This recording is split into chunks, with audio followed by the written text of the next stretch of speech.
From AccuWeather.com, this is AccuWeather Daily, a brief host-read article. It's weather news in a nutshell. Well, Arctic air is not messing around this week with plunging temperatures from the plains to the East Coast and the Gulf Coast states. Accompanying the waves of Arctic air will be rounds of snow for some in the Midwest and the Northeast, as well as heavy lake effect snow around the Great Lakes. The rounds of snow will continue long after the howling high winds ease up on Tuesday. As the leading edge of the Arctic air advanced, temperatures plummeted 40 to 60 degrees in a matter of several hours over portions of the plains and the Mississippi Valley from Sunday to Monday morning. For example, after a record high of 78 on Sunday afternoon, people in St. Louis were greeted Monday morning with temperatures hovering around 15 and an AccuWeather RealFeel temperature of 12 below. That is an actual temperature drop of 63 degrees and a RealFeel drop of 90 degrees. The temperature drop along the Interstate 95 corridor will range from 20 to 30 degrees from one day to the next. AccuWeather RealFeel temperatures may be 10 to 30 degrees lower than the actual temperature when the wind is blowing and the sun is not out. In most cases, the air will not be as severe as it was a few weeks ago in the Midwest and the Northeast, but factoring in the wind at times, it may feel as cold or perhaps a bit colder for some. Nighttime temperatures will dip below zero at times in parts of the upper Midwest and the Northeast, with lows in the single digits, teens, and 20s for most of the I-70 and I-80 corridors. From parts of Louisiana to Florida, temperatures may dip close to their lowest levels experienced in mid-November and mid-December, with a frost and freeze for portions of central Florida. Most areas over the interior southern states will stop a few degrees short of those levels, but factoring in recent warmth, it will be a bit of a shock.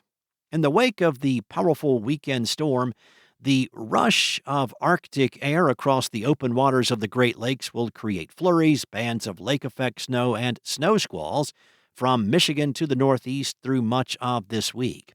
Most of the lake-effect heavy snow bands will be confined to the northern part of I-81 in New York, I-75 and I-196 in Michigan, and I-90 from New York to Indiana.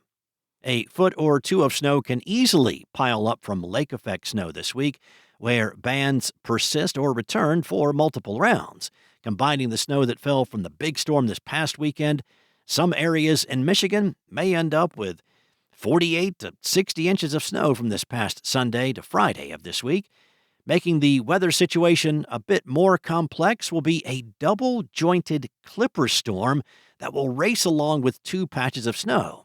In parts of Minnesota, Wisconsin, and Michigan, as well as upstate New York and New England, two patches of snow may overlap. The circulation around the clipper storm will cause winds to shift, resulting in significant changes to the location of lake-effect bands from one day to the next. Both patches could bring a couple of rounds of snow to Chicago from later Tuesday into Wednesday night. One round may bring a bit of snow to New York City from late tonight into Wednesday, with a second round from late Wednesday into Wednesday night. That means there is a significant chance of snow in the air at the stroke of midnight on New Year's Eve in both cities and others. It may be enough to make roads and sidewalks slippery in some locations outside of the lake effect from the Midwest to the Northeast. During the northwest winds in the wake of the big storm through Tuesday, and in the wake of the Clipper storm later this week, there is a likelihood of localized snow squalls that could extend hundreds of miles away from the shores of the Great Lakes.